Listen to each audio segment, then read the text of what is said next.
না আমার রুয়াবজার খাওয়া লাগবে না, যাও।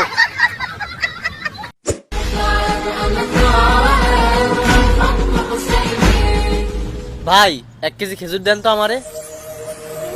সকাল সকাল কোন জায়গায় দিতে পাগল ছাগল আয় বুঝি না। মানে কি আমনে বোঝেন না? 1 কেজি খেজুরের দাম কয়টা আমনে জানেন? না তো ভাই, জানি না। কয় টাকা করে খেজুরের কেজি? ভালোটা নিলে একদম 1500 টাকা রাজ আইবে। আমার দ্বারে নিম্ন জাতের কোনো খেজুর নাই বাবা। কি বলতেছেন ভাই?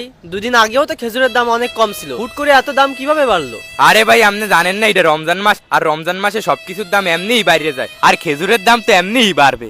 ওরে ভাই, আমি তো রিক্সাওয়ালা, আর আমার সারাদিনের ইনকামই 500 টাকা। তাইলে খেজুর কিনবো কেমনে, অন্যান্য তরকারি কিনবো কেমনে, আর এই চাইল ডাল কিনবো কেমনে কোন আপনি? তাইলে ভাই আপনি একটা কাজ করেন, আপনি খেজুরের বদলে বড়ই লই যান, বড়ই দাম কম আছে। আরে দূর মিয়া, কি সমস্ত কথা কান? ইফতারি কি আর বড়ই দিয়ে করা যায়?